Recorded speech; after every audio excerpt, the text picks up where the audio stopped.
Yeah, basically the highlights. Yeah, I sent you that picture of Derek, or did I don't know if I sent you a picture of it. Yeah, oh, the guest posings. I saw that. Yeah. I mean, I hope Rami's not in training yet. Yeah. Yeah, he's still. He was just posted something here a little while ago. He's still messing around up there. Yeah, and he couldn't say no to this guest posing after he was heavily criticized last time. Hey, do you think? Let me ask you guys. Do you think that affected his placing at the Olympia? His no-show? No. Okay. No. He still had those divots and stuff in his quads and stuff. I think that had a lot to do with it. I mean, and his back too. Placed, right? He still placed. He still placed pretty good. He placed 4th or 5th, though. Yeah. Like, was it 4th or 5th? Yeah, and there's just no way he could have beaten the first 2 or even the 3rd one in the shape he was in. No. And who was 4th? Who beat him on 4th? Or was he 4th? I think he was 4th. In the Arnold. Yeah, right? So he was 4th, and then 5th was Samson. Yeah. So still pretty good, just not as good as you would like to do as a former Mr. Olympia. Exactly. Yeah. So do you guys have the competitor list from the New York Pro? Yes, I have it pulled up here. Good. So, I mean, that used to be the show for young or the new pros. Yeah. I mean, I went through every single singles profile today on this list. It's, at first when I looked through it, I didn't know too many people. And I mean, first of all, I would say to everybody there, if you're not like famous yet or so, please use your name in an Instagram profile. I mean, it's just sometimes you can't find them. Yeah. And they call themselves totally different. But from this list here, which I would have no interest in going to watch this show. And there's no offense to the great guys here, like Tonio Burton, like Max Charles, or possibly. You look at on this list real quick, JP, and I think Max Charles is the only veteran on here. Yeah. Or Stewart. He calls him Beef Stewart, Stew Beef, or something like that. So I saw him winning the USA last year. He gained quite a bit of muscle. So I mean, no offense to those guys, they deserve to be there. But a lot of them is like, I mean, please, they can always surprise me and turn me around. But I couldn't believe what I saw in some of those profiles. And I remember when a couple of times I went to the New York Pro. I mean, that was packed. There were great competitors all over the place. Yeah, when it was the night of the champions, it was a big show. Yeah. So Nathan, what do you guys think about Nathan Spear in regarding this show here? He is. Where is he? Yeah, photos. I couldn't find his profile giving his name, but once I went to the Google search, his Instagram profile shows up right there.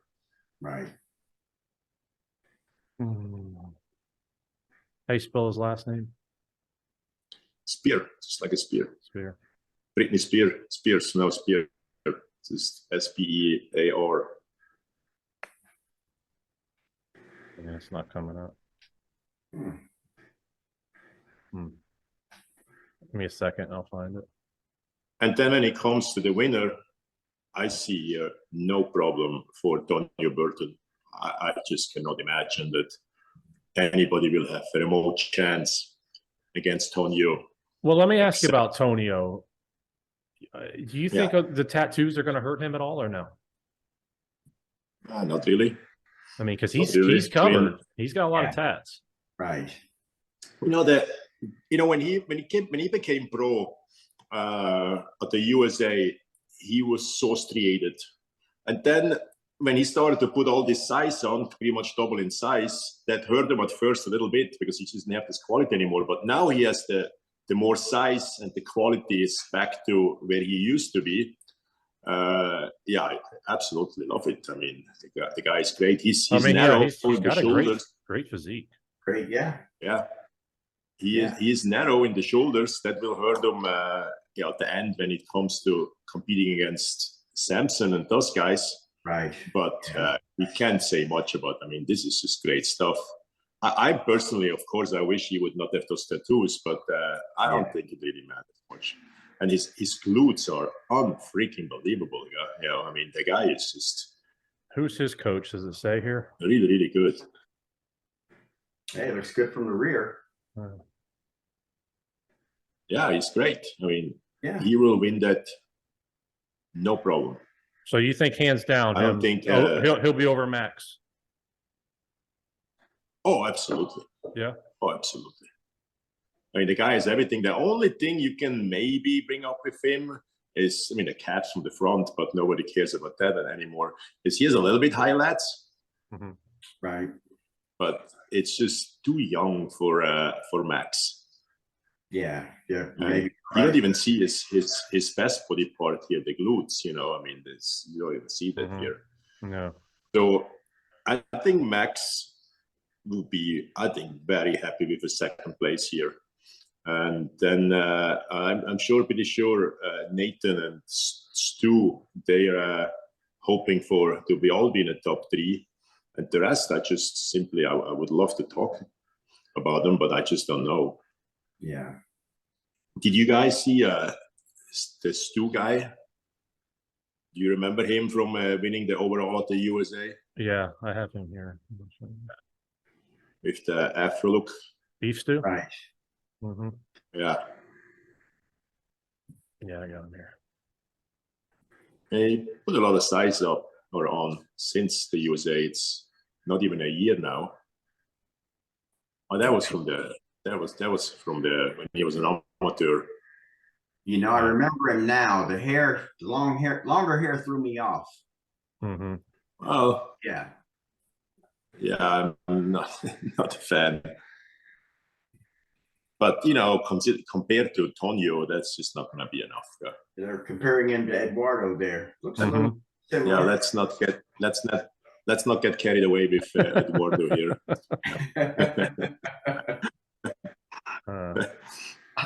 You know, I wonder how tall he is. He doesn't look very tall.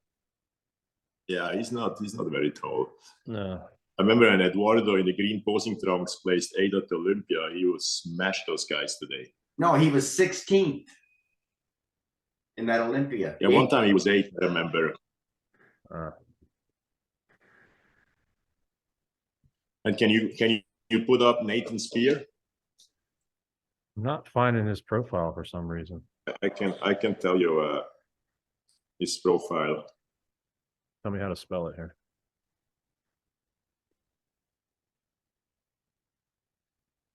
Why am I not seeing him on the list? It's at Nate Spear, Natespear. But if you just do a Google search, you get into his. I got him here. Yeah. When you look at that picture, his very last posting. Oh no, that was November 2022. He doesn't even post, huh? Yeah. So you have to go to his storyline really to. That's kind of odd. That in today's world, we can see his dogs. The guy is not posting. There we go.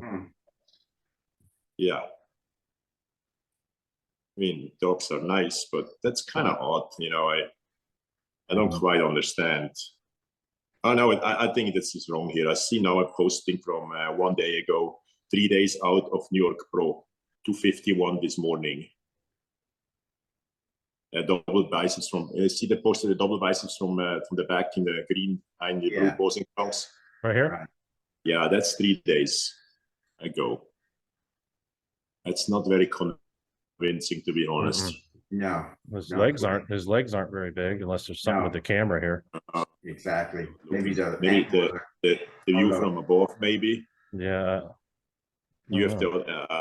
Damn it! Yeah, it's just. That's just not gonna be. So there's a picture 1 week out with 250.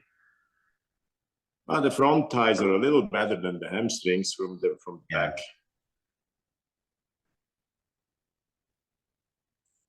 Well, we'll see. Yeah, he would not have turned pro in. He would not have turned pro in Phil's times, huh? No, I don't think so. no. That was a that was a hell of a time to get a pro card. Jeez, they gave out like 5 a year. Huh. Ask Matt Mendenhall, huh? Yeah, yeah, the greatest physiques ever. And I went through all of those either. guys. You know, Slovio Bednar, and I went through all of those guys. I expect nothing from them. I gotta be honest here, you know, except there's somebody didn't post any new stuff. And there's a few I couldn't find. And then with the Classic, I don't know if you guys looked at the competitor field of the Classic. No. But it seems pretty easy for Michael Daboul, the French guy. He won the Pittsburg Pro. The guy is just ripped to the bone, and I don't think anybody's gonna have a chance here. Yeah, a couple of Asian guys in here. Yeah, yeah. I don't recognize them. Man, there's a lot in here I don't recognize. I was looking at the list earlier this morning. I was kind of going through it. I'm like, man, I don't know a lot of these guys. No, it's hard to keep up with who they are. Back to the Open, JP. What about Justin Rodriguez? He's not here. I got him on the list.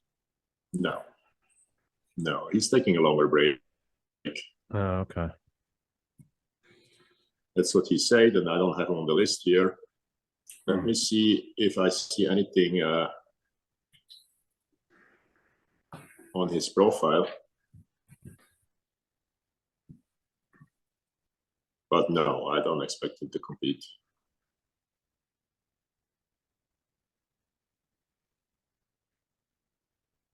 Maybe not. How about the 212? Yeah. Let me go. Here's the 212 list I have. So there's this one guy, Noel Kareth, what's his name? Noel Adam or Adami or Adam. He looks really, really good. I don't know if you can find or you can put up his profile here. It's Noel.Adam. Yeah, I got him. IEFBB Pro. Or EI, he writes, you know, Noel.Adam.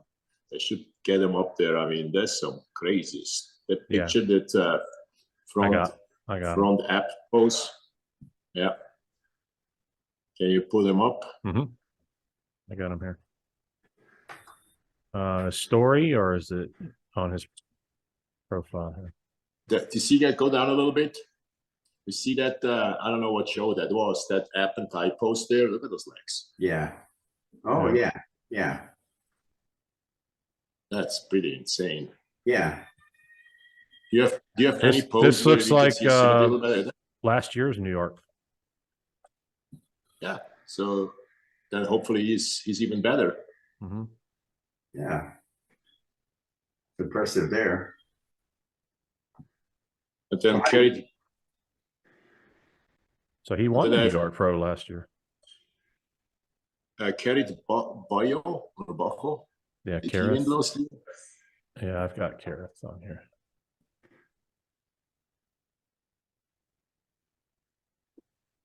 Well, he's won a few shows in the 212 category. Yeah, I've been following him. Now he's good.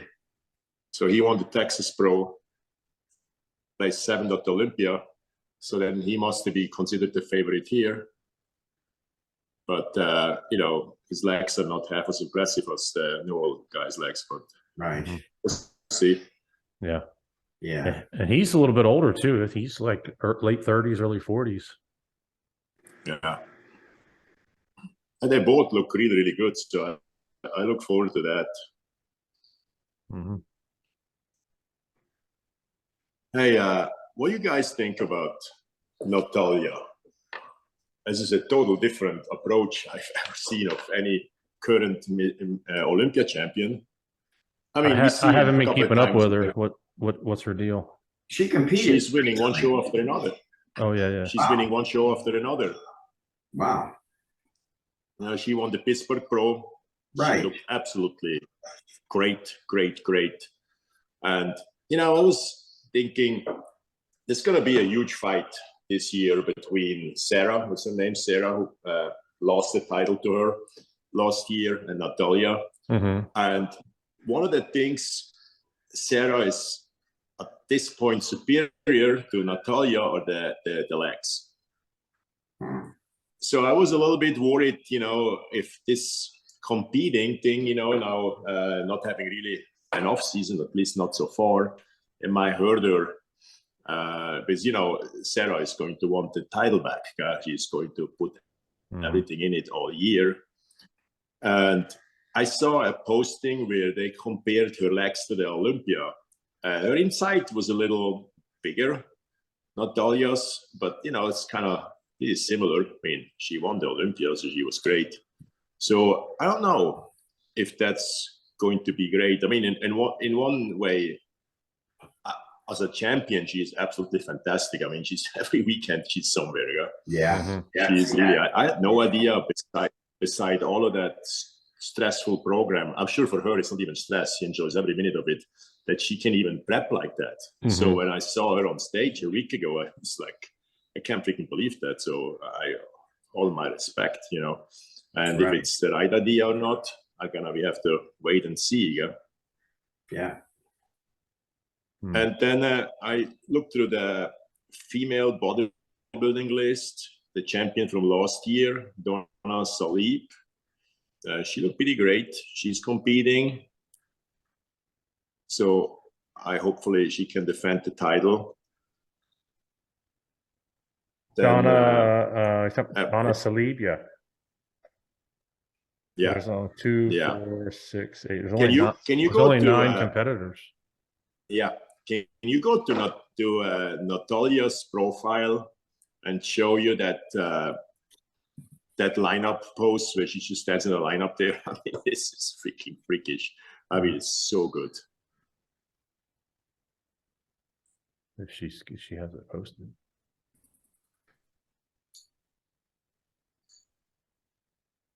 She must have posted that just a few days ago. Here? Right. The one?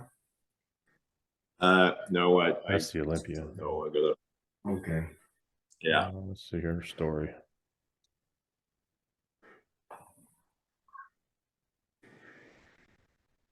No, that's not it. Because it is from the Pittsburg Pro. Go down a little bit. Here's Pittsburg. Yeah. Yeah. Yeah. Oh, yeah, here on the left. Go down a little bit more. Go down a little bit more. Not that. Although that's pretty good too. Here? Go down one more, and you see her there on the left. Yeah. The front line up there. Yeah. Open that up. There's only one picture. Yeah. This. So you don't think her upper body is a little dominating compared to the legs? Maybe. He's talking about as far as it's getting wider up top here. Yeah, it's just like she's so good. The legs could be a little thicker around the knees. Yeah. But other than that, I mean, look at the thickness of those lats. Yeah. Wondering if she does a lot of pullovers. Yeah, lats are incredible. That's just they are. Jeez. That's gonna be just really hard to beat. Yeah. Yeah, her conditioning. Then on the other is just side, spot on, it's fantastic. So of course this weekend nobody will be there, but I'm just curious if this will hurt her for the Olympia. Or Is she competing Saturday? Is she competing Saturday in the New York Pro? Yeah. Wow. Yeah, Well, she's in shape. I guess she could. Yeah. Yeah, she does. Yeah. She's like kind of like Ashley. She just does as many shows as she can. Wow. Yeah. Yeah, but Ashley's not the champion. It's a little different. Yeah, that's true. That's true. Yeah. So and then I look through, I have a very good friend who's competing at the figure. She's also, her name is Jessica Baltazar. She is also invited to go to the Masters figure in Romania. There's one girl I think she can't beat, Natalia Soltero. She plays second in Pittsburgh. The girl who won in Pittsburgh is just this, I forgot her name, but it's just absolutely freakingly good. I think she's so good, the girl who won in Pittsburgh, that she might even give the Miss Olympia a shot or a run for the money. But you know, the one thing with the figure class, it's always very deep, that lineup. It's just in, you know, comparison to physique and bodybuilding. It's just like bikini, it's just usually very, very much deeper, you know, the lineups. Oh, yeah. What do you got here? Let's see. 2, 4, 6.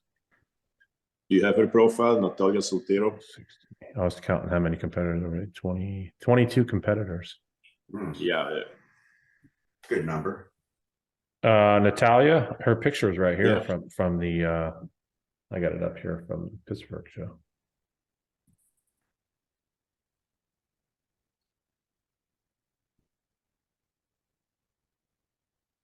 You guys got it? Yeah. Do you have the whole profile? I have to go in here. Hold on.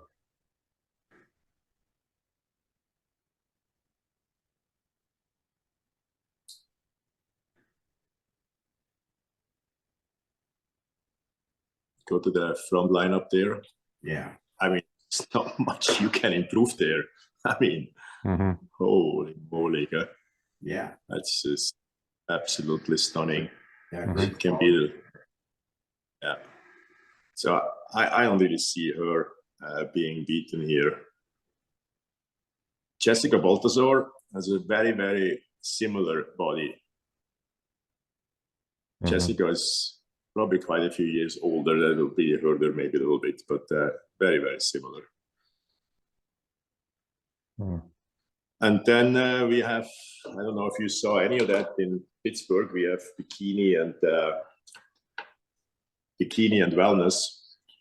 So bikini was a great rivalry, you know, a great duel, you can say, between Amy Delgado and Ashley Coltwasser. Did you guys see those pictures? I haven't seen them now. Mm-mm. Let me see if I can pull up Amy's.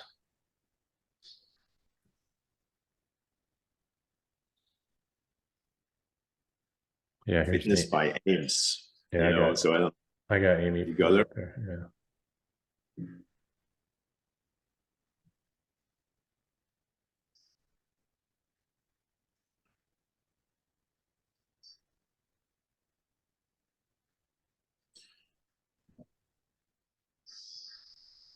Yeah, the only criticism I would have maybe is that she could be a tiny bit harder. But I mean, it's some people criticized her for the legs being a little bit too big for the category, but I don't really see it. And then Ashley was clearly harder. But then once they started walking, I think this is how a bikini girl should look like. You know, a little bit of muscle, round shoulders. Yeah, let me find Ashley.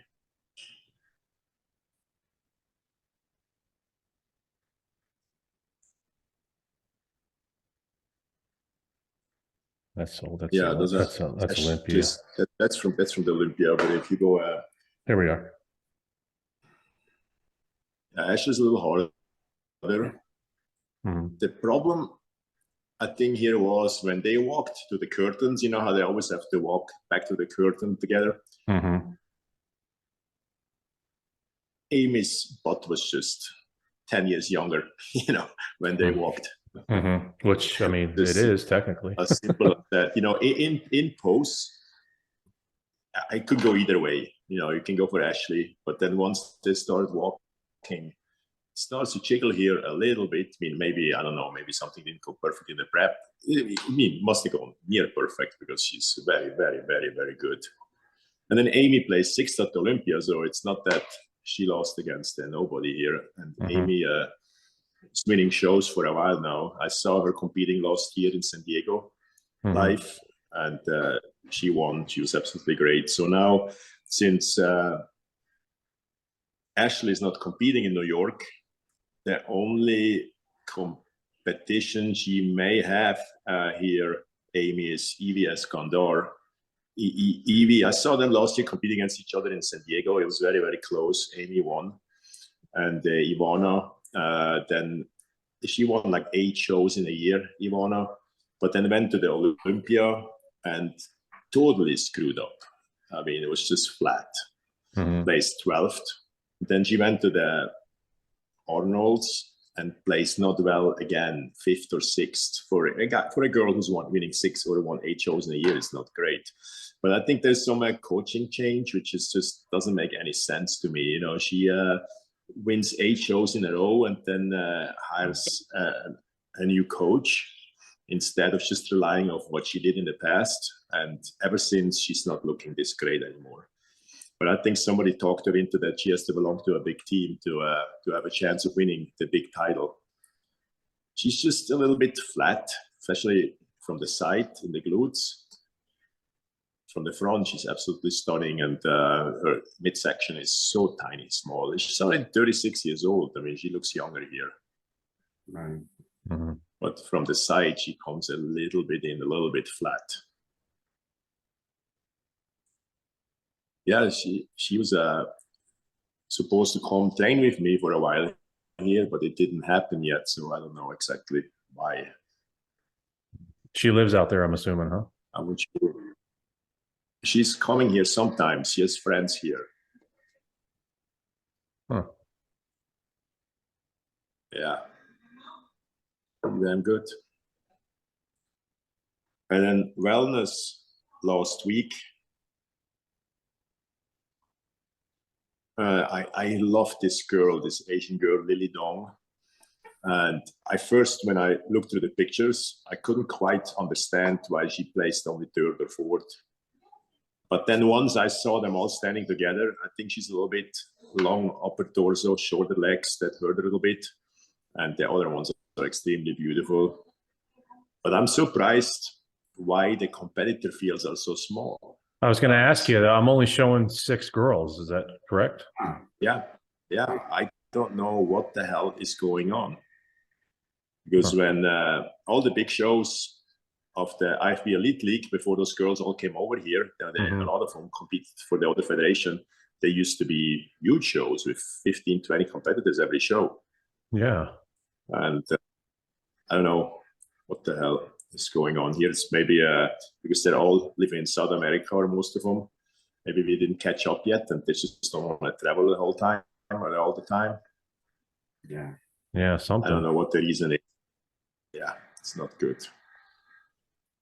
Why does the guy who won last year the Open in bodybuilding, Abu Dhabi? One where? At the New York? The New York Pro. Yeah. Oh yeah. What's his name? Samson. Blessing. Blessing. Yeah. What about him? So, yeah, he was first. He was supposed to compete, and then he did not. He probably wants to focus on his legs to bring the legs up this year. Yeah, I saw a post somewhere about Ian Valliere did a guest pose this past week. I saw that. His back was all messed up still. I don't know. I mean, sometimes he finds ways to send us pictures to ridicule our claim, or what some of us say, that there's something just not right. And then every time he goes back for any guest posing, the back is cut off again. So I don't know how he figures out those ways to produce pictures, where the back looks normal. So yeah, it's not good. He's big, and he's going to be hard again. I think he's competing in a few weeks, I think, in Vancouver. Yeah, Vancouver or Toronto Pro, one of them. What is it? Yeah, those, he usually wins up in Canada. Yeah. He's Canadian, right? Yeah, he's Canadian. Yeah, he still is. He was living down here with Bumstead. I don't know if he's still down here in Florida or not. Yeah. Yeah, I don't know. Here's a picture here. Is this from Is this his guest pose that he did? Let me see. Let me show you this.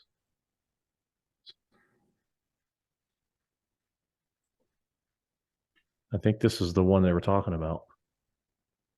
No, that looks good here.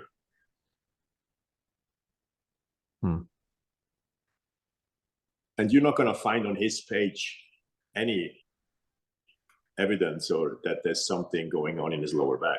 No. I saw in bodybuilding and BS that they had pictures again. I mean, this is really good when you see him here. Yeah, this is just really, really good. And now we'll see how that coaching change, going to affect going him. to Matt, yeah. Going from Patrick to Matt, what is again somewhat strange. Is they want so many several people have left Patrick. Is there something going on with him? I don't know much about him. I mean, Patrick, usually what happens is, the way I see it, people go to him and in national, there's a huge improvement. I mean, it looks like the guy really has the off-season programs figured out. But then I think he's not, although there's some exceptions. When you look at the guy who won in Pittsburg the Classic, Michael Abdul, I hope I say that name right, and who's going to probably win this year. I mean, the guy is shredded to the bones, but there's often a thing where people don't come in so chiseled like the way they should or would, or should, let's say should. And then people get disappointed. But I know sometimes you need a couple of shows with an athlete, and he won a bunch of shows, with Ian, with Patrick. Yeah. But then he was very chaotic. According to Ian, it gotten very, very chaotic at the Olympia with a lot of experiments and trying new things and trying new poses and then the disappointing 11th place. So we'll see, we're going to find out soon if that was a good move or not. I mean, Matt, when it comes to dialing in, he's as good as any, I mean, they would say, the guy who's coaching the Hardy and Derek, Rombot and Matt, they're probably as good as it gets, when it comes to dialing in. And Patrick didn't really prove yet that he's that consistent in the dialing in part. But what he does in off season with those guys is just absolutely incredible. Yeah, he's over in the UK, isn't he? Switzerland. Oh, okay. Yeah, and he also hardly goes to the shows. There might be a problem too. Yeah, I never see him at the Olympia, shows. But, yeah, he goes to the Olympia. Yeah. Who's Milos working with right now? Is he working with anybody good? Yeah, Samson, and then he has Logan and what's his name, and a whole bunch of good Asians, and he has a lot of good athletes. And then we just won a show, qualified for the Olympia. The guy who never gets a visa. Who's that? No, he won, I think, in Romania last year. He qualified. I think he was the first one qualifying for this year's Olympia, right after the Olympia. Peter, that Latar guy? He's from Qatar or someplace over there. Yeah. He's on a Milos guy, and he looks absolutely great. Wow.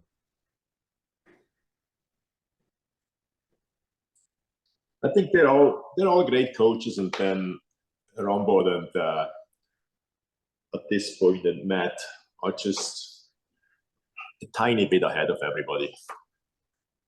I would even at this point prefer them over Chad. Although Chad, I believe, is the coach I would have needed, because I figured out so much by myself. I wouldn't have needed anybody to really micromanage me.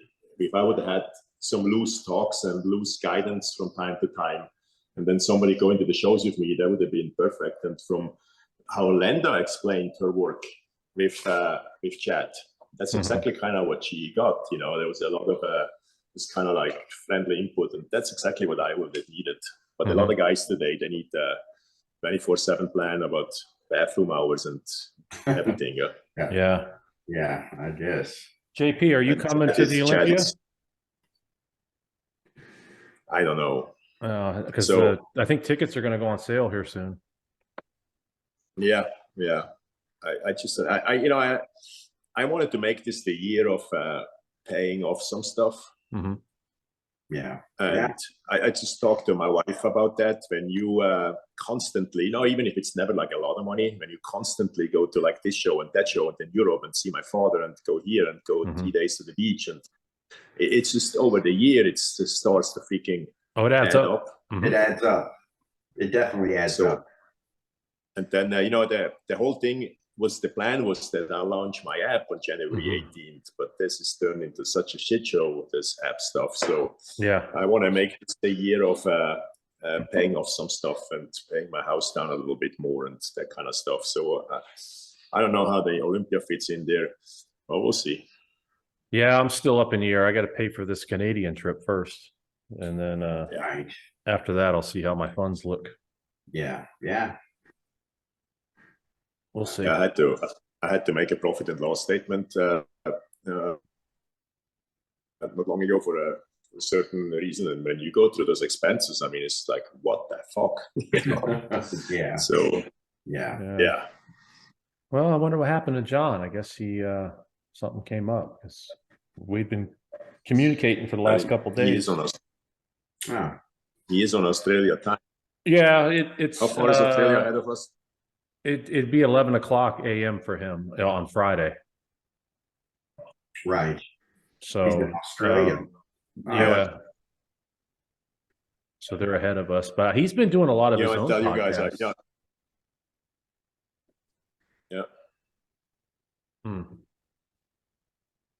Crazy.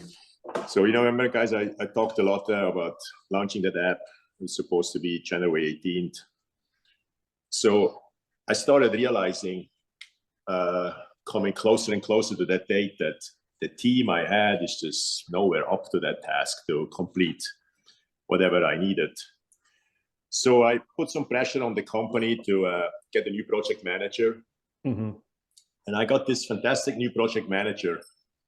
And as the deadline expired, I was told that, we need another about $40,000.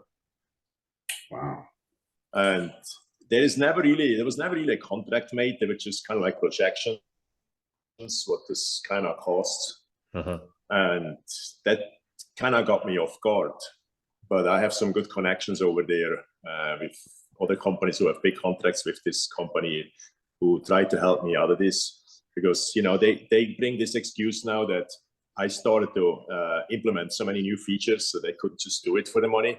But it's not true. It only looks like, because the new project manager wasn't part of the project, so he thinks like this all new stuff.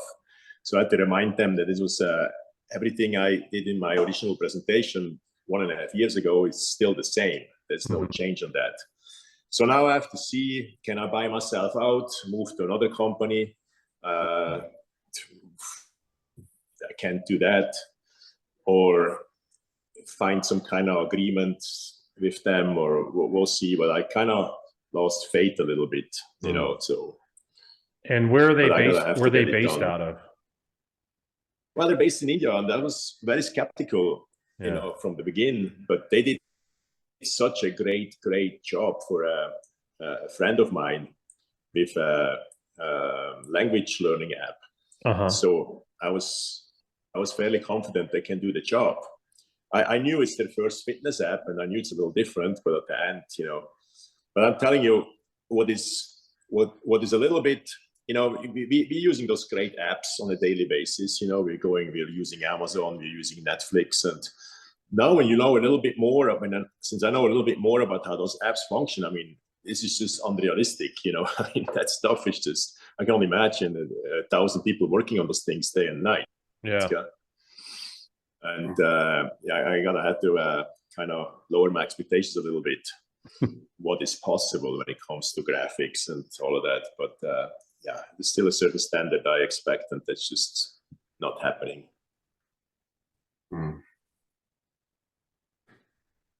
Yeah, VIP Phil, what do you live VIP off? packages go on to May 22nd. What were saying, Phil? Phil, I didn't say anything. what are you living off exactly? I'm sorry? What do you live? What are you working on, or what are you doing? What am I doing? Yeah. Oh, at this moment, not a whole lot. Just working at GNC. Yeah, that's about it at the moment. And so you work in a store. Yeah, it must be somewhat interesting working in a store. Yeah. It's, you know, dealing with. Let's see. Most of the people you deal with don't have a clue basically about what they're doing. So I mean, you're just basically recommending products to, you know, help with physical development, things like that, diet, etc. So where is the store you're working? Oh, it's here in Ventura, about 10 minutes away. So it's very convenient. And personal training. I didn't know I could. There's nothing going on with personal training right now. Yeah. That's a whole nother avenue. I haven't put energy into that yet. Yes, I unfortunately had to kind of go back to one-on-one training a little bit more than I wanted to. Right. Not that it's not a problem. No, it's just that I wanted to kind of really keep this to a minimum, and now I'm doing a little bit more of that again. How many clients do you have? That's all right. One-on-one.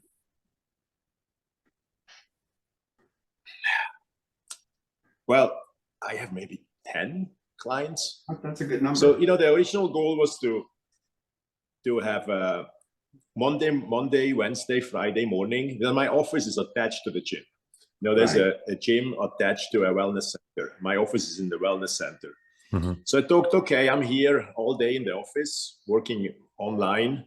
So why not just kind of get some cash on the side? And so I started to train people Monday, Wednesday, Friday morning, like kind of 9 till noon. But then, you know, this one brings a friend, and an old friend calls me back and please. And then it started to kind of go to 10 hours on Monday, Wednesday, and Friday. But then most of my people are very wealthy. You know, they have houses all over the place. Right. So, you know, often they're out of town, or they're recuperating from plastic surgery, or whatever, you know, whatever people do in Palm Springs. So it can easily go to days where I have 6 or 7 or so. And then Tuesday, Thursday, Saturday, I focus on online training. But I made a little bit of a mistake here. Once I was closer to complete the app, I completely lost focus on the online training.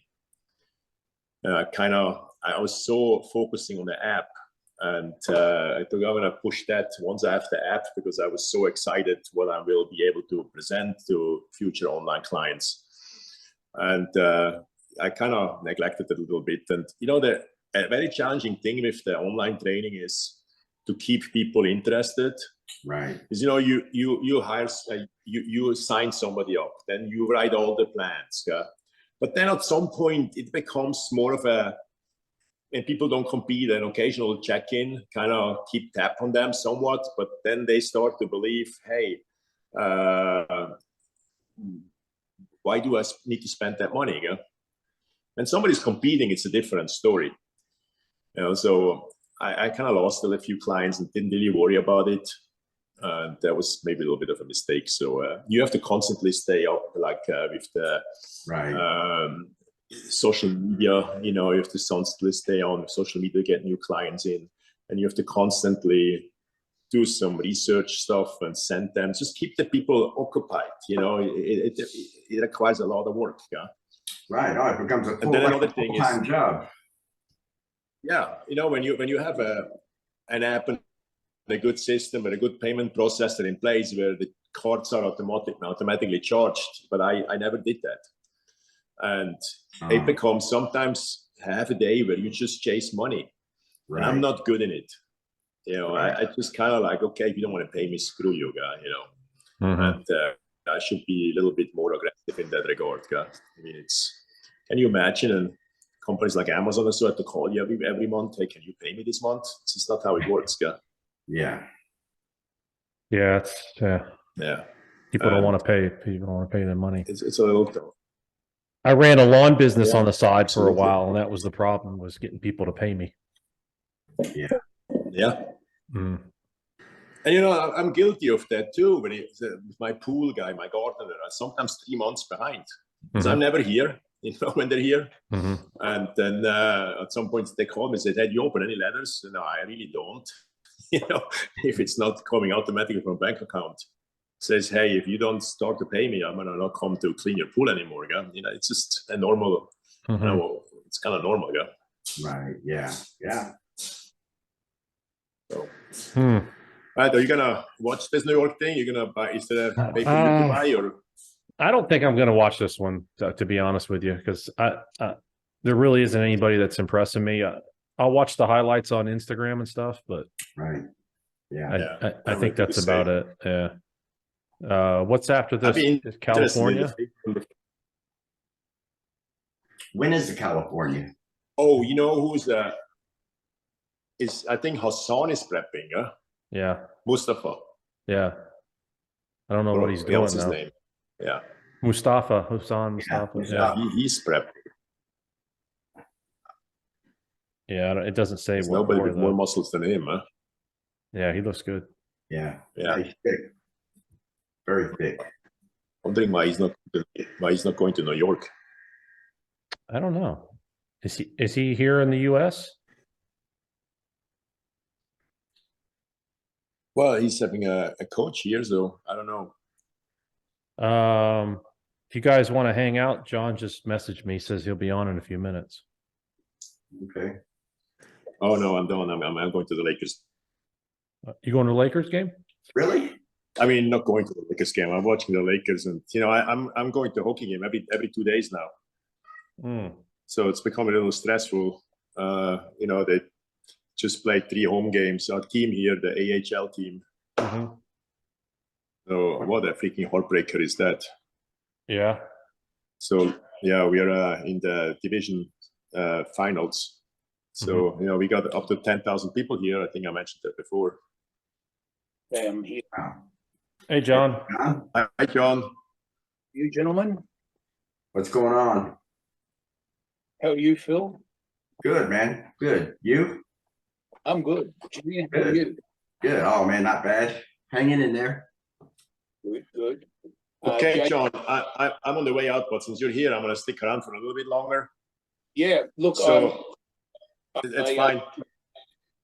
I know you live on another planet. So, hey, did you see the competitor list of the New York Pro? I haven't seen the competitors list, but I wouldn't mind hearing about it. I did see photos of. I want to tell you, it won't help you much because I looked through it today and I didn't know anybody. But you know, except 4 or 5 people. So I kind of Googled. Do you ever hear of Antonio Burton? Who? Antonio Burton. No, I've never heard of him. Put the picture up for him. We'll see what John says. Okay. Where's he at? It's quite impressive, the guy. You guys, before I forget, I've launched my own podcast and I want to interview each one of you.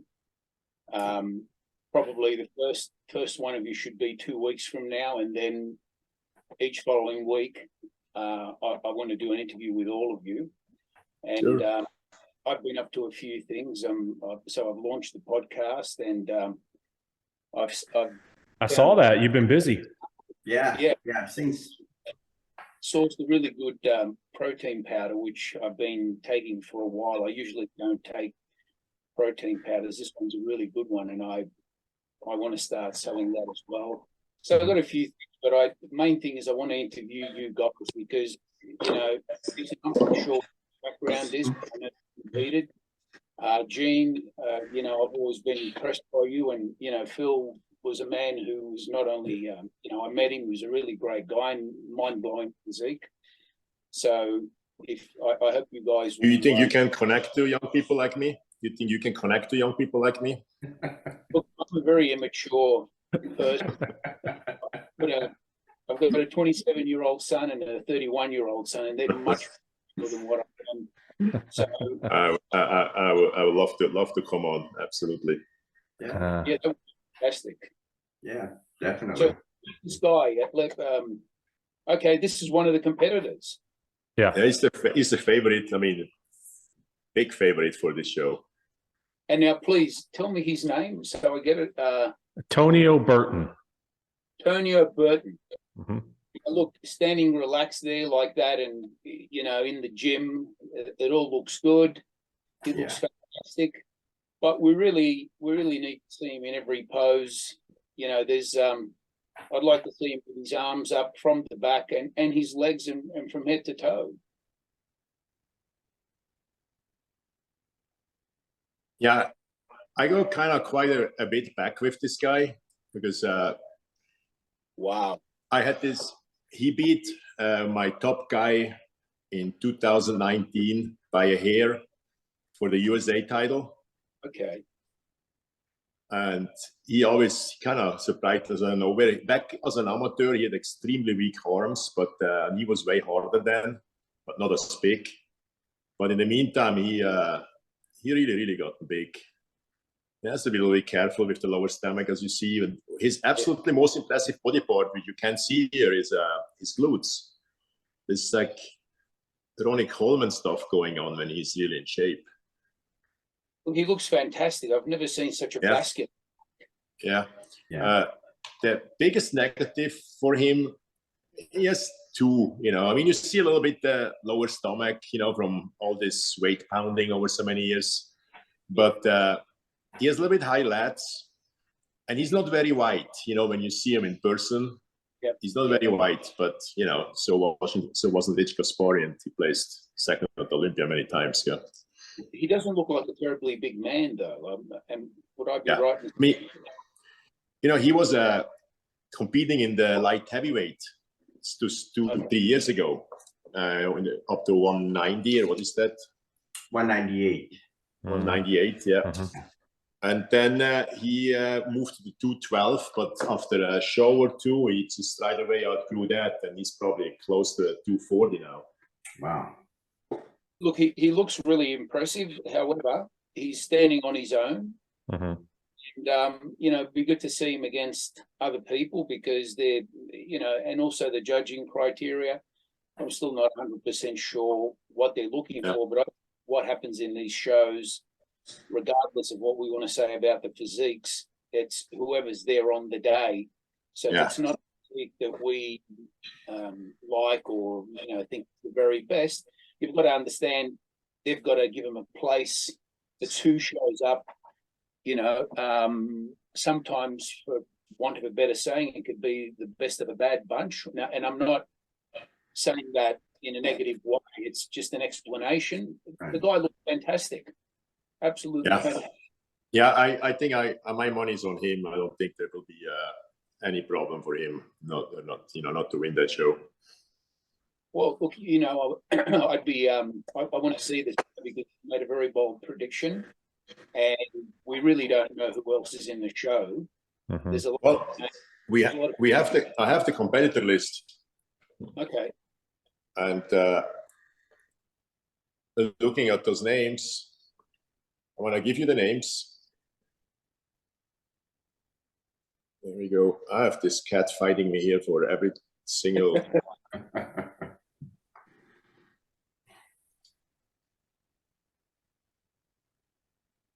By the way, Jason. Yes, sir. I want to favor. How can I get a hold of Lee Haney? I want to interview him as well. How could I get this man? I have his. Yeah, I have his email. I have his email address. Yeah. We had such a great interview with him, and then lost him after 45 minutes. Yeah, I'll send it to you, John. I appreciate that. Thank you. Mm-hmm. So, John, there is Max Charles. Okay, he's good. Yeah, he's good. And then there is Nathan Spear. I've not heard of him. And then there is a guy with the name of Beef Stew, Stuart Sutherland. And anybody else is not very impressive, at least wasn't in the past. Yeah. So that's pretty much the 4 people this is about. Well, you know, Max Charles, depending on how refreshed he is, you know, he seems to be in a lot of shows and he's done a lot. You know, he's got quite a good physique, and depending on what sort of package he's going to put together, he's not an easy guy to. Well, I have a question to you, kind of indirectly. Yeah. You know what's his name, Lenartovic? Josh Latanovic, yes. Yeah. Do you know anything most recently? Anything about him? Did you are you in touch with him? Do you know him? I've had little, you know, not much to do with him. At one stage, he was contacting me through Messenger, and I think he was looking for a coach. And he asked me a whole bunch of questions. I obviously answered them the wrong way, and he found another. I didn't realize he was looking for a coach, but I think he's been invited to the Masters Olympia. Now that's a bit strange. Yeah, I saw that. But so he didn't compete in years. Well, he had something to do with his head. It was a brain injury or some sort of brain hemorrhage, some sort of tumor or something in his brain. And the way the guy trains, you know, the amount of pressure he could be putting on his brain in the gym. So I'm not 100% sure what's going on, but he married, he's had children now. And, you know, for a big guy, he's put together not too badly. And I thought he was the only hope Australia had of, you know, somebody standing in the Olympia lineup as it is now, a bunch of big guys. Right. Josh really had a lot going for him. I don't think he ever came down far enough to really see the really tight definition. He seemed to have, to my way of thinking, he seemed to hold a lot on his lower back, just above the buttocks, you know, the sides of the waist. That never really came in and tapered in, even though he got in good condition. And he's a really big guy. You know, he looks good in a lot of poses. I don't know what's happened to him. We'll see at the Masters Olympia, because he's gone quiet.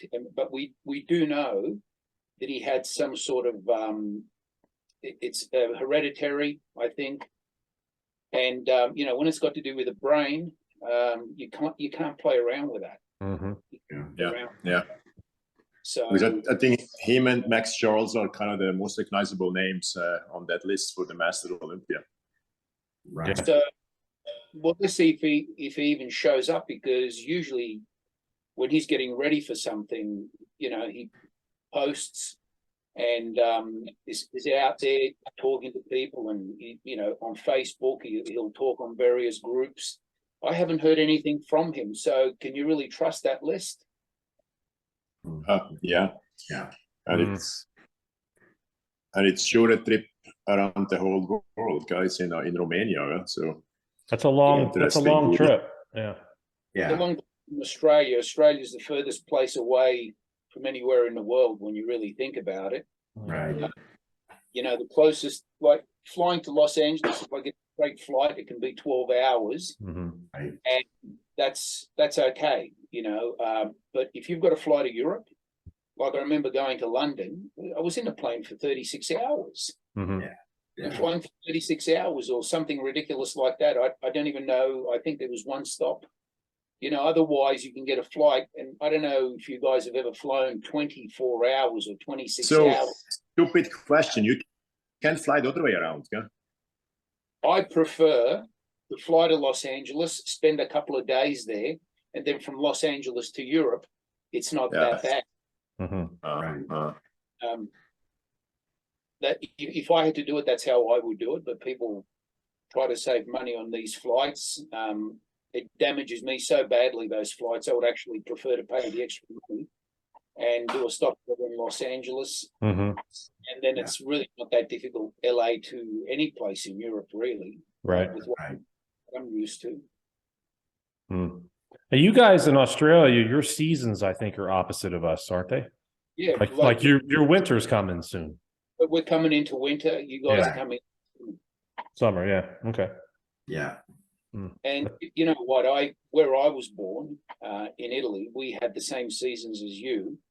So I got used to that, and I actually would prefer to go back to that sort of stuff.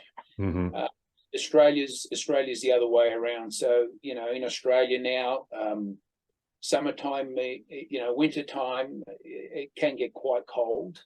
We still have beautiful beaches. You know, in the summertime, you can get eaten by sharks, all sorts of ridiculous things. The heat and the humidity in Australia is totally different. Like when you go to Los Angeles and you're in the sun, it's soothing.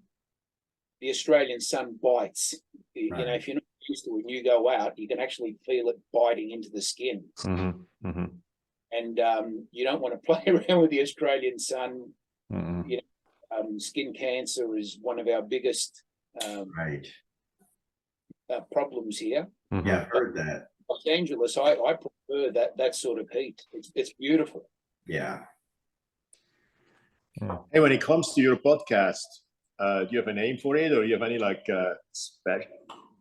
How would that look like? You know, or is just talking bodybuilding, or you have any? You know, with us here, I always really like the shows we've, for example, had with doctors or so, or when we went through those autopsies of deceased bodybuilders, that kind of stuff. I really like that. Is yours going to be strictly bodybuilding, or do you have any other plans beside that? Not just bodybuilders. I think if I can get a doctor, somebody who I can talk to, and you know, I can get the truth out of him, I'll interview them. Yeah.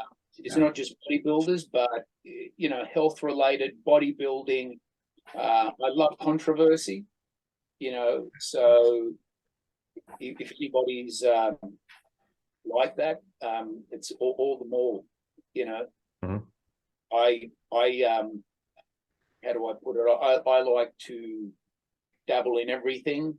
I've been around a while, so I think whatever situation I get put in, I just do the best that I can. We're all human, and everything's doable, I believe. So, you know, I'm really looking forward to some of the people that I've got lined up. And then I thought, well, you've got 3 or 4 very interesting characters that you're going to be talking to this week. So, how's your relationship with Lee Priest? Lee Priest. Well, you know what? He's one of the people that I've asked, and he's just looking for a day to do it on. Anytime I've had anything to do with Lee, it's always been respectful, face to face. He's thrown a few digs at me on social media and Facebook, but they did a story on him, like a documentary, and they couldn't get a lot of people on there. I was one of the people that went on there, and I hope they keep the whole interview of what I said, because it was kind of funny, because I was very respectful to him on Facebook, but then when I got on his on this interview about him, I said, Lee, now it's payback, you know, and I had a dig at him, just jokingly. Yeah. Yeah. When's that supposed to come out? I'm not sure. It's a gentleman by the name of Gary Phillips. So he's done a documentary on several bodybuilders. I believe he's doing Branch Warren. Okay. Right.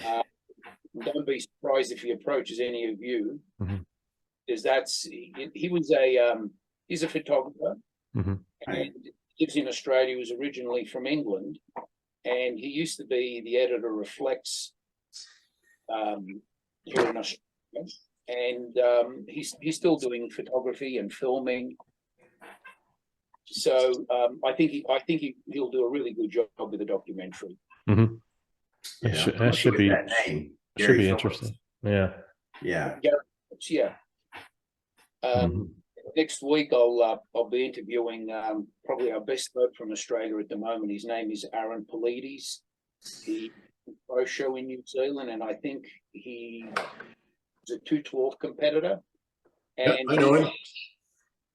He's looking to do the hardest shows in the USA this coming year. You know, he's a businessman. He's got a family, so he's been away for a while. Obviously, personal issues, setting up his business. You know, trying to move forward with his family, and you know, he's got young children, so he's back.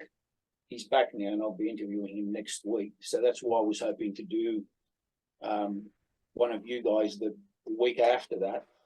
And yeah, look, the guy you showed me, getting back to the competitors at New York Pro, very impressive. And I thought today we were going to talk about the guys that posed at Pittsburg. On the Pittsburg. Yeah, we talked about them a little bit earlier. What did you see there? Tell us about it. And we obviously saw all the posings. How did you see that? I saw Ramin. There was, you know, his whole posing routine. And look, you got to give it to the guy. He's probably a really nice man. He looks like he's a good guy. And you know, he missed that show last year, and you know, he placed. Kind of bit him in the ass. Yeah, he placed 5th in the Olympia. So for him to be back up there and trying to do the best that he can, you know, it shows he's got quite a good character. You know, after being hit like that, and Mr. Olympia down to 5th place. Right. And, you know, him showing up and doing that, it's really good. Having a look at his body though, the way he looked in that show, I'm really, for his own sake, I'm hoping he can his act together and do the best that he can, because you can tell some issues. Yeah.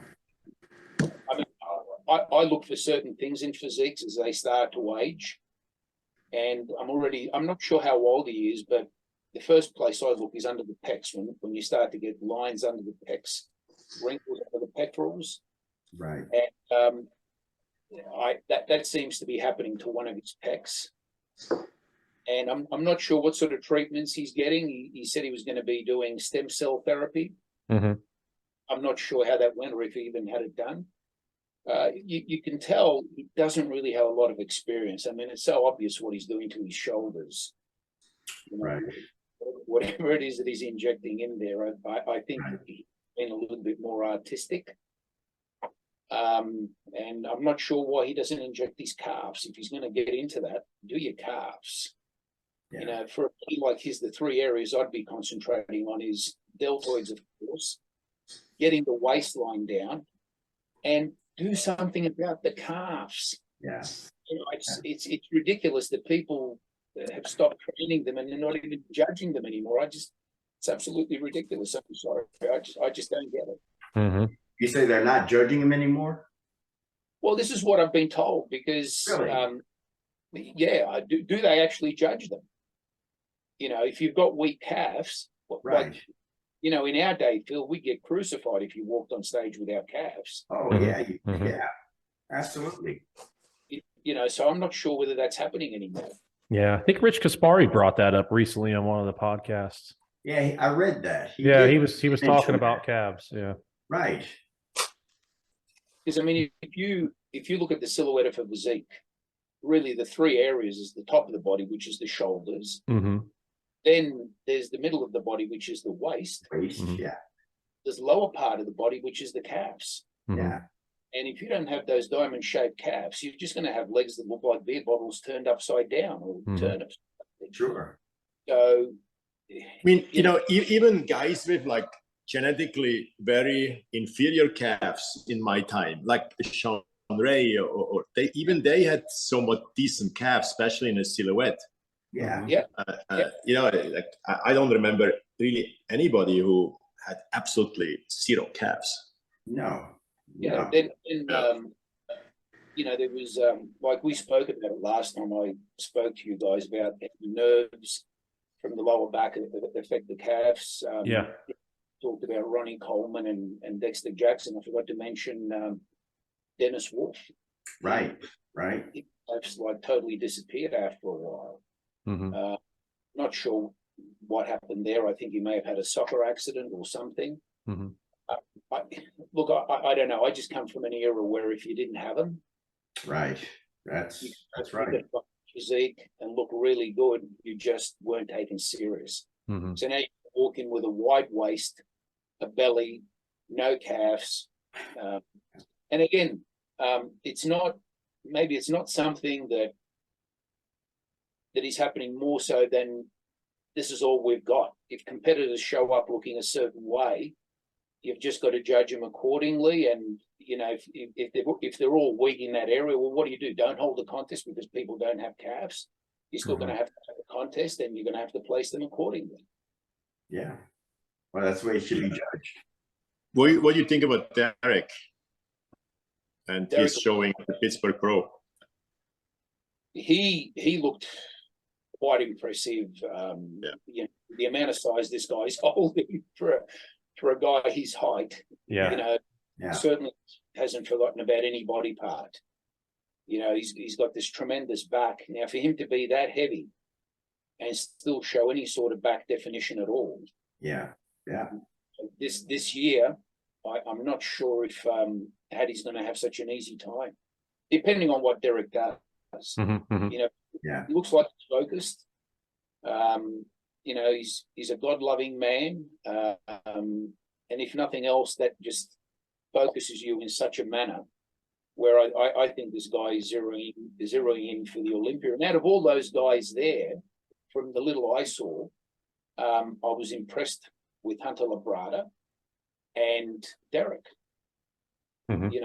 Last year, Hunter dropped a little bit. And, knowing his background and what he's capable of, I expect big things from him this year. But Derek looks pretty unstoppable. Yeah.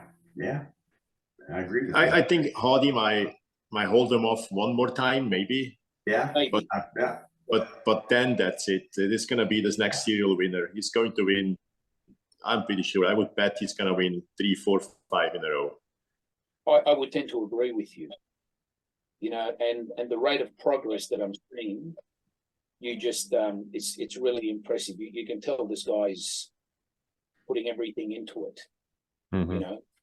Yeah. And even when he talks, as a human, and I think everything seems to fit here. His relationships he's just going to be. He can't be stopped, I believe. He doesn't seem like the guy who's going to run anytime soon into injuries. He's still relatively fresh. So I'll be curious to see what's going to happen there in the next couple of years. But I think Hardy has one more in it. Just sheer when it comes to quality, the size of his legs. He's just and then. There's one. If Derek has one weakness, although it's getting a little better, it's the arms. The arms are clearly undersized. But other than that, and even the arms are coming closer now. So other than that, he's close to perfect. Except there's still a little bit of a quality issue in the upper body. When he's in shape. So people say it's a maturity thing. It could be. It could be. He doesn't have deep separation and cuts and muscularity that Hattie has. Hattie had it years ago, and he's just improved it. He's a pretty strong force. Even mentally, I can tell you guys a story. Please. So 2018, I had a fantastic light heavyweight. 2017, sorry, his name was Mike Cleaves. So he was ready to win the USA, and we knew his big opponent will be Derek Lunsford. Derek played mind games with my guy, like you're not going to believe. Really? So Derek posted pictures the night before the show. The cutoff weight is what, 198.25 or 198.5. So the night before the show, a day after the weigh-in, he posted pictures with like 217, where he takes a picture of the scale, like 217. My guy went absolutely freaking insane because my guy at this point weighed in with I think 187, and he's like, he pretty much lost it right there. So then as the show started, same as now, kind of, my guy was way harder, but you know, he was so superior in size. He looked like in that light heavyweight category, he looked like a heavyweight, especially. You know, then even when he's not that hard, he's hard from the behind, you know, from the back. Yeah, from the back. And yeah, he just killed my guy the night before the show with that posting 217. So then he went on to become a pro. He won his first pro show a week later, and then went to the Olympia 5 weeks later and placed fifth, and then placed second, I think, a couple of times, and then moved to the Open. So really, every step of his career was kind of well planned and great. What happened to your guy? My guy went on to the next USA, got beaten by like a hair by Tonio Burton. Right. And, you know, so, you know, my guy, he was used to compete in local shows. Here in California, you win a sword when you win the overall on a bodybuilding show. You know, we have this big organizer muscle contest. So, you know, he won like 9 swords in a row, and then he went to the USA and placed second behind Derek. He went to the USA again, placed second behind Tonio. And I said, look, he could have beaten Tonio. He could have gone either way. You know, they had both at their, you know, plus and minuses. I said, look, let's go to the North American in 5 weeks. But he was so worn out mentally because he was so certain he's going to win the USA. So I said, look, I have one more shot with you. If you don't win the pro card, I recommend you going to another coach, you know, because the guy was hard to deal with. So he went to the North American and won the overall, superiorly won. You guys know Marty Fitzwater? Right. Mm-hmm. I've heard of it, yeah. He beat Marty Fitzwater without a problem. The guy who was supposed to, his big opponent, Thomas Gier, remember him? He was supposed to compete here too, but then he dropped out. Black guy with immense arms, biggest arms in bodybuilding. But then I say Mike Cleaves on the pro card, and shortly later, COVID started. And he had the opportunity to start a steel company, being very, very successful. And we had a talk about it. And I said, look, he had some contracts coming in millions. Yeah. I said, look, I would bet on that. I would really focus on the steel business and forget about bodybuilding. And that's what he did. He's very, very successful today. Mike Cleaves, you said? Mike Cleaves, yeah. The guy was very, very impressive. And he's just as impressive now in the business world, but he never competed again. One of the things Mike Cleaves had was amazing about him, and I always looked at this as an advantage. He looked at this as a big disadvantage. Mike had a very dicey kind of liver. His liver wasn't working very well. So you had to be very, very careful what you take, how much you take. So we could only take very, very little. And long times of the year, we had to go off. And I always say to them, this is a big advantage. You know, so with very little doses, you can look this good, you know, yes. So you don't have to kind of kill yourself. And I used to tell them, I said, guys like Tom Platzer, so they used to take 6 months off. And look how he looked in 1981. Yeah? And I was kind of this. I mean, there was a little bit of salesmanship involved. I was trying to sell this to him as a positive. But then as it came to the decision, what are you going to do now when it comes to going to the pros or, you know, building the steel business? I totally turned on him and said, hey, come on, with your liver, there's no point. go to the steel business. Yeah. So, yeah, he's very successful and doesn't compete anymore. Well, look, you know, he sounds like doing well, but now can I have you open up a can of worms?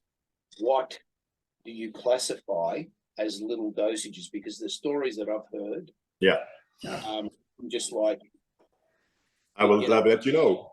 So what we did, first of all, we took long breaks, you know, up to 6 month breaks, stuff like that, and then little doses, maximum 500 milligram of testosterone, and only for a short time. Very often 250 a week.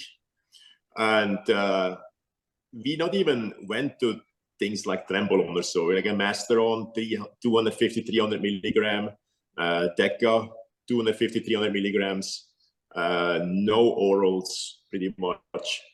That's kind of what I think, you know, I see that as pretty low doses, especially in today's age. That's around 1,000 milligrams a week. Yeah, yeah, for short amount of times, yes. So how much did you take at the most when it comes to total milligram?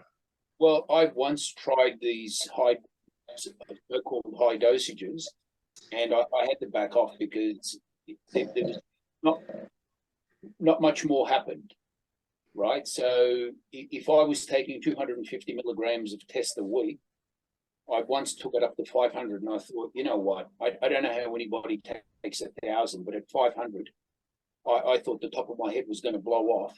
You know, the sex drive, the aggression, all of that was just too much. And, you know, so 500 of tests would have been a lot for me. I would my first contest win where I was taking something, we had 2.5 milligram Anavar tablets in Australia.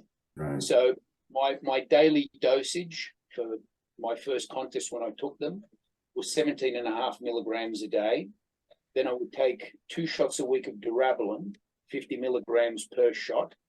And then 2 weeks before the show, I started adding testosterone propionate, 50 milligrams twice a week. And then after that, it would come off.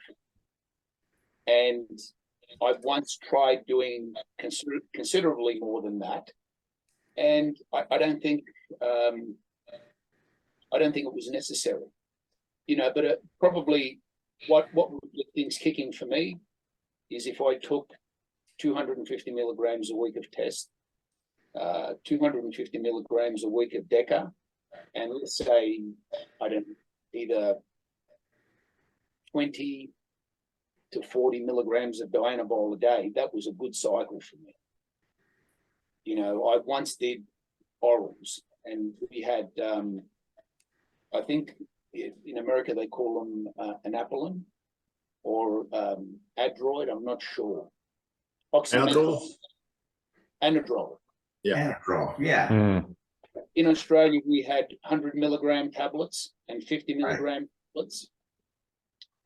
So one show, I took 100 milligram tablet and 2 50 milligram tablets. And that was probably the biggest dosage I ever did. And I didn't do growth hormone very many times, but I did that particular time with the Anadrol. So it was GH. And you know what? I didn't even know what the GH dosage was. I took him to my doctor. It was a female doctor. I said, can you keep this in your fridge? And I'll come in twice a week and you can give it to me. And I remember it was an intramuscular shot.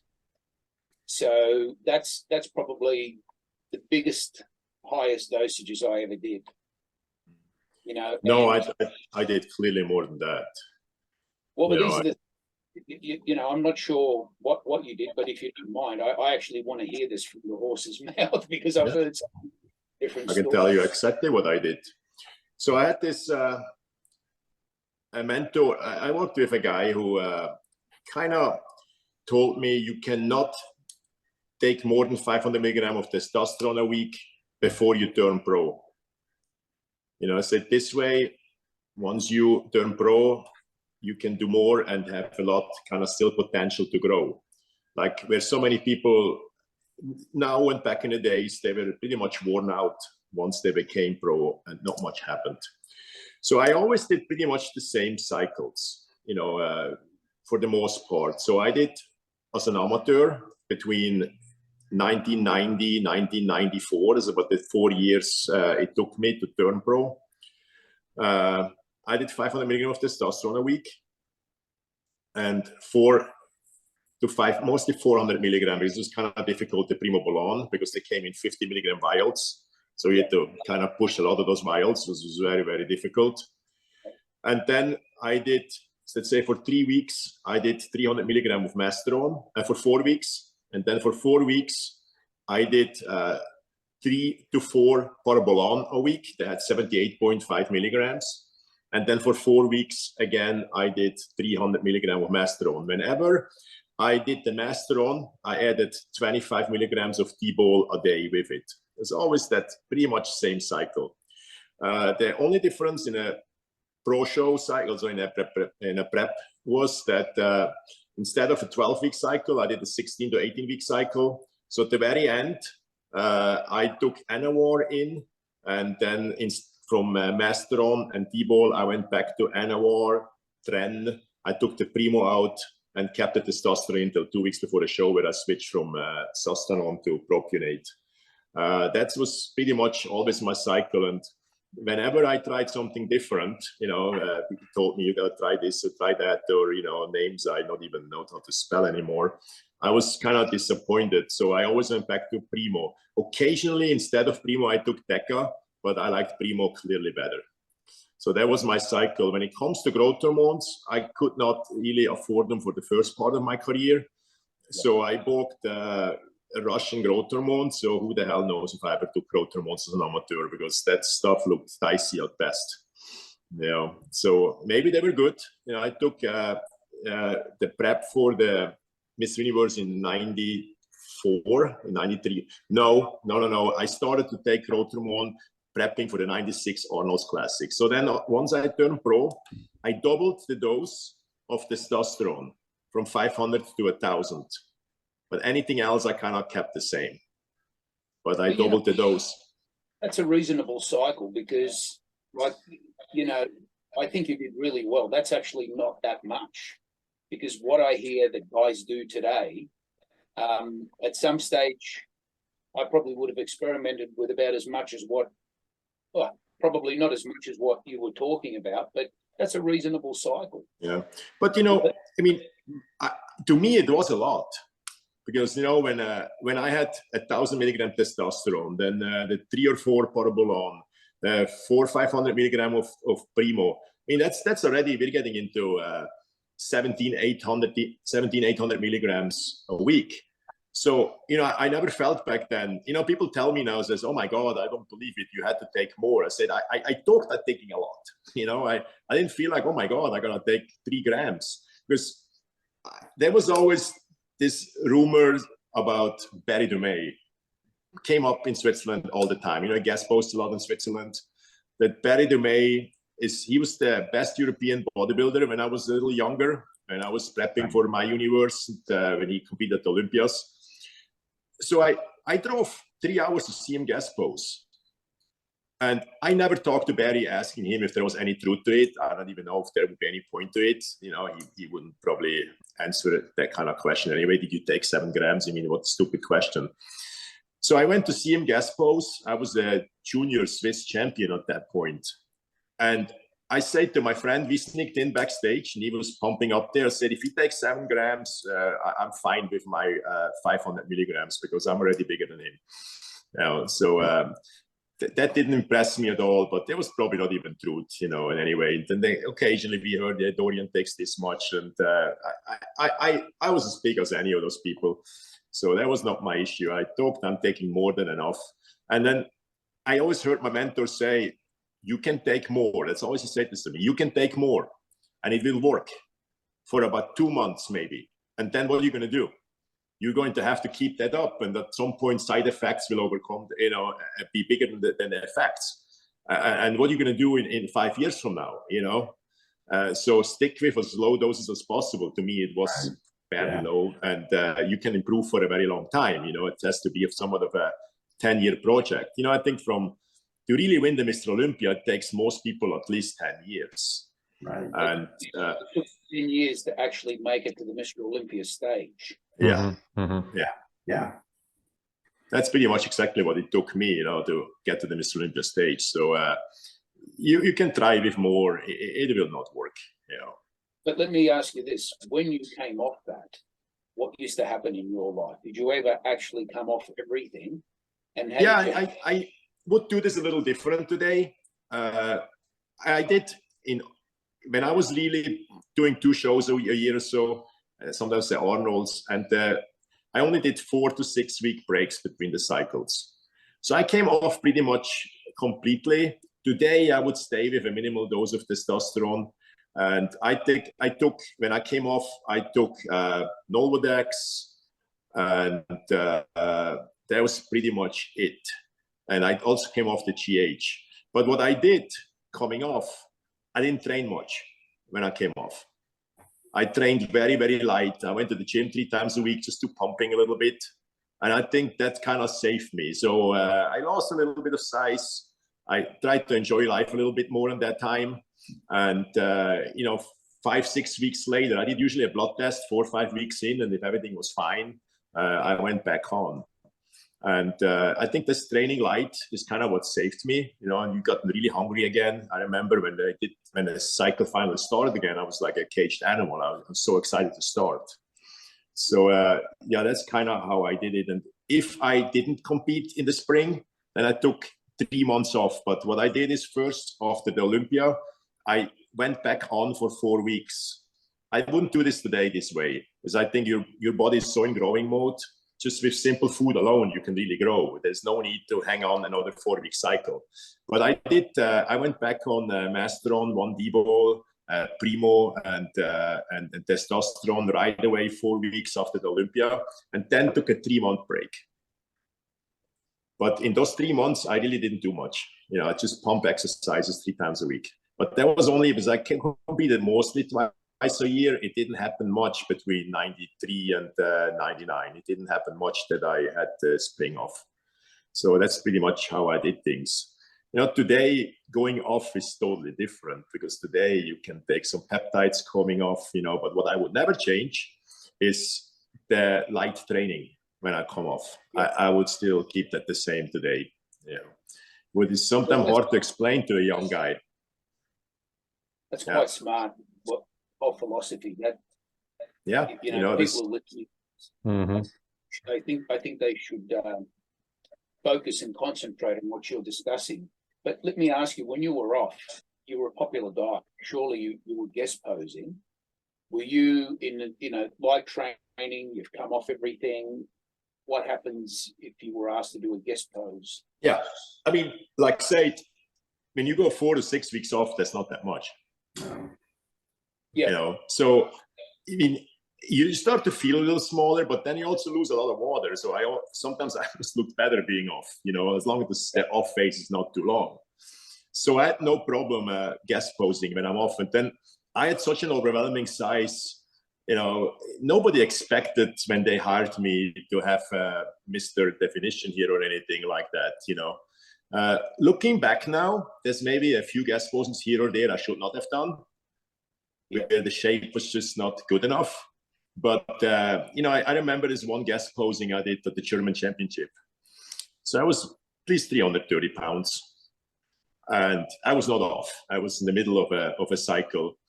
And I had a little bit too much body fat, for a guest posing on a big show like that. So people still talk about that guest posing today. So you had people think this is the coolest thing I've ever seen. And then you had others, which Albert Pusek, I don't know if you guys remember that guy. Yeah, Albert. Yeah. Yeah. He took the microphone and talked to 2,000 people, said, "You guys just witnessed the death of bodybuilding." He said. Oh, gosh.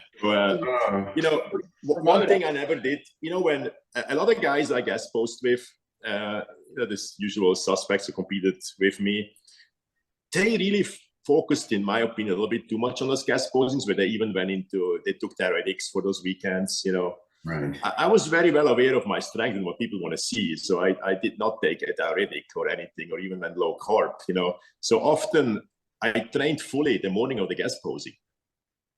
Yes. When I had legs on Saturday and there was a big guest posing Saturday evening, I did heavy squats Saturday morning and sometimes had trouble walking backstage, I did really try to do the guest posing, just focus on the big picture. So I don't know if I could have maybe gone a little bit lighter into some guest posings, but people loved it, and who didn't, so be it. Now, that's a very good attitude, because last time we were speaking, you said sometimes you'd be a mess when, you know, you were guest posing, and you were telling me how calm Lee Haney would be. So, you know, Well, you're painting what a I photo. mean, You seem like everything that you did. It's really fantastic. I'm really glad you're saying this, because people should actually you're a model of excellence to follow, actually, especially for today's people. That's it's very good. I'm very impressed with that. well, I think compared to Lee Haney, we were all a mess. All of us, every single one of us was a mess compared to Lee Haney. I mean, the guy is Mr. Cool itself, and what I regret is, you know, a lot of those guest posings, I mean, they were absolutely fantastic. I mean, the amount of people, amount of effort the organizers put into it, you know, if organizing tours to castles or whatever, I was a little bit too focused on, oh, I want nothing to do with your stupid castle. I have to train my arms and then rest, you know. And, you know, I don't want to see your freaking stupid city up there at 12,000 feet, because I want to stay down in the hotel here in Peru and rest, because that I do regret. You know, it could have been done a little bit. You could have enjoyed life a little bit more and take some pictures. For God's sake, I don't think I have any pictures from any guest posings, you know, when it comes to any sightseeing or anything. And Nasser, I think, got that a little better than me. He was a little bit enjoying that a little more. He was a little bit more mature in that. In that regard, I was a little bit of a mess, you know, but not when it came to like structuring my cycles, my training, and that kind of stuff. But I could enjoy it. I didn't understand the privileged life I had, you know. I was just like, oh shit, I got to do this guest posings because I want to make the money. But then when I arrived at the airport and they had this great things planned, they said, oh no, you bring me to the hotel. I don't want to hear, I want to see anything. You know, just go grocery shopping. Where is the gym? I was a little bit too much Gaspari, not enough John Brown, you know, in those, those posings. No, my personality would probably be almost like yours when I did guest posing. There were times where I was a little bit more relaxed and maybe, you know, enjoyed the views or whatever was available. But most of my guest posings were pretty much a carbon copy of what you're discussing. But that's also because of times, and, you know, you fly in. Yeah. Day there's not where Lee Haney would fly into Australia, and then he would be flown all around Australia. Right. He was set up in a manner where, you know, he could maintain, enjoy the sights. You know, he had everything going for him. The wife was there. Everybody treated him like he was the president. Yeah. And you know, Gary Bartlett. You guys all know who Gary Bartlett is. Right. He once wrote an article, and he said, he was talking about Lee Haney's attitude and how good he was to get on with and everything. But he said, I wonder if his attitude would still be the same if he got some of the results at some contests that other people got, how he handled them if he didn't have all that going for him. But he seemed to have going for him. And it was I think I can answer that for Lee after we talked to him here. Lee, and I believe him, said he never went to a show to win. He didn't care in that sense. Okay. And I was very impressed by that. He said he never had this like pressure. I gotta have to go win this Olympia now. He knew that his life has a purpose way beyond winning bodybuilding shows. Where I believe Dorian would have died if he wouldn't have won. You know, Dorian would have he would have died. You know, so they're very, very different in that regard. So I don't think that would have mattered. And then, you know, I mean, when you say, well, he had his wife there, everything was organized, you have to create that. Yeah. You have to create it, but also look, you had a particular look that nobody else really had. You know, the lats, the way they tied into the waist, Right. the way the waist tied into the hips. You know, once you've got that going for you like that, and what Lee also did, he knew, and he was he was actually quite measured, because he knew that if he got to a certain weight and kept the muscularity that he had, the definition, there was no one around who could challenge him. Yeah. So it was actually a numbers game for him as well. Yeah. You know, he had his base, he built it up over years, and he knew his body well. Look, we could all be like him, but what about the rest of your life? Are you actually living a life that allows you to continue to do that and not lose it over something ridiculous? You said something funny, that you were more interested in yelling at your girlfriend because she forgot to put a banana with your last meal. That sounds like me. I didn't realize that I was doing that sort of stuff until you mentioned it. Once I remember we read an article in Muscle and Fitness about eating the heart of the cow, right? Right. So, I had my girlfriend traveling all over Sydney, arguing with butchers trying to get the heart of the cow, because, and she minced it. She got it minced and she made it into a sauce and put it on pasta. There was a lot of ridiculous things going on, and Jesse, brainstorm is stop.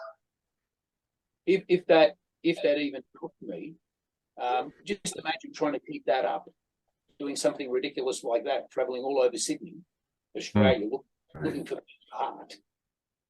Wow. Because my girlfriend from the time, I had the same girlfriend all those years. We were together for over 10 years. We broke up as my career ended early 2000s. She wrote me a letter a year ago. What a scumbag I am. And just now she wrote it? Yes. And then she never trusted a man again. And then she wants to remind me that I ruined her life. Oh, Jesus. But I wrote her back and I said, look, I understand where you're coming from, and it was not easy around me, but I did of the best of my ability as a young, stupid kind of man having all this success. I never get up in the morning and say I'm going to abuse my girlfriend now. I just didn't know any better. Wow. Right. I wonder if we dated the same girl, JP. Yeah. Hey, I wanted to really ask Lee something, and unfortunately I never got to it. Lee was clearly adding on another 10-15% to his last Olympia. It was probably his pretty much best shape, his last Olympia. So Dorian always said back in the days, that shows that Lee Haney never gave his best, that he had the ability at the end, when somebody other big came around, to suddenly be 10-15% better. So I wanted to ask him about that and how he feels about that. Did you really never give your best, or what exactly, how you see that? You know who used that philosophy? I don't know if you're aware of Vasily Alexiou. Do you know who that is? The first name. Vasily Alexiou was a Russian guy. Weightlifter, and he was the first, 550 pounds above his head, cleaned and jerked nearly 600 pounds. And obviously the Russian government, every time he set a new world record, he would be remunerated for it. So he was doing the same game. He had it within him, but he would break his world record by a quarter of a pound. Right. And he would be remunerated. Then he would come back to the next show and he would break it again by a quarter or half a pound or something like that. So as long as he kept breaking records, he kept getting remunerated. Now, to some extent, when I had things under control, I played that game as well. You hold back a little bit and then do it for the next show. And funny you said that about your girlfriend, Gene, because the girl that was getting the beef heart got in touch with me, but she actually a little bit nicer than your girlfriend. And actually, it was the reverse. She actually apologized for some of her actions. And I think I was probably a lot nicer than what I made myself out to be, because always conscientious of what I was doing to another person. But sometimes, I lost it, and I was just another version of you, as far as I'm concerned. Yeah. So, you live and learn. Absolutely. Mm. You know, it's just like I have really not too many regrets. I mean, almost none of us looks back and says I did everything right and I had no regrets. But I did my best what I could, and I got every morning I got up and gave my absolute all. And I always say I had two major mistakes I made in my career. There were two. There was like not learning English. It hurt me tremendously. Okay. It's just a lot of contacts I didn't have, a lot of money I couldn't make. And the second was, and it's kind of then connected to the first one, Joe Weider was constantly holding Chad Nichols' phone number under my nose. And I'm like, I don't know, I cannot even speak English. And I saw him once at the FIBO in Germany, and it was more kind of like a hello. And so I didn't feel it as necessary to get help. I always felt like, yeah, I'm already close. I figured it out. So those are the two really only mistakes I look back I really regret. The not learning English and not having had a coach at least for the last few weeks before the show. But other than that, I have no regrets. That's good to hear. I'm going to have to leave in 5 minutes, but I wanted to ask Phil something because I saw a photo. I finally saw a photo of you next to Strider at that show, and you said you won it from the back. I said, I'm not surprised. Who else was in that show? Because I mean, you looked fantastic. When we had John Hanadishek, Bob Harris, Albert Beckles. Wow. And that would be your top 5. I couldn't remember who would be after that. Yeah. There was a number of guys there. Ronald Matz, who he is. He was German, good bodybuilder. Yep. Who else was in that show? I got the magazine here. Bill Grant was in it. Yep. Charles Glass. Right. Those are names that most people know. Oh, yeah. Yeah. I can't remember who else offhand.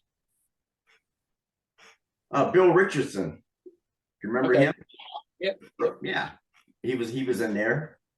Hmm. And Ron Tufel. Really? Yeah. It was his last show. That's incredible. Yeah. That's a really interesting show. Hey guys, my girl broke down with her car. Jesus, with my car. Oh, sorry to hear that. I gotta pick her up. Yeah, I think we're ready to wrap up anyways. So sorry guys. Okay, John, do you have my contact? I'm not sure. Please send it to me through Jason. He's okay. I'll send you everybody's contact. Yeah, please. Okay, guys, let me go get that stranded girl away. Take care of that. Take care of that, JP. We'll talk to you later. Bye-bye. Take care. Hey, John, really quick. Anytime you want to come on the show before while you're getting your platform established for your podcast, you're more than welcome to join us. I appreciate it. I mean, obviously, I'm still growing too. So whatever you need. Look, there's nothing wrong with helping each other. No, not at all. And the way social media works, we don't really have competition. Mm-hmm. It's the more of this that you do, the more we get out there, the more people see it. Right. Your problem will become mine will become yours. Yep. Very hard to do this. And even yourself, Jason, I don't know too much about your background, but I know you've been on stage.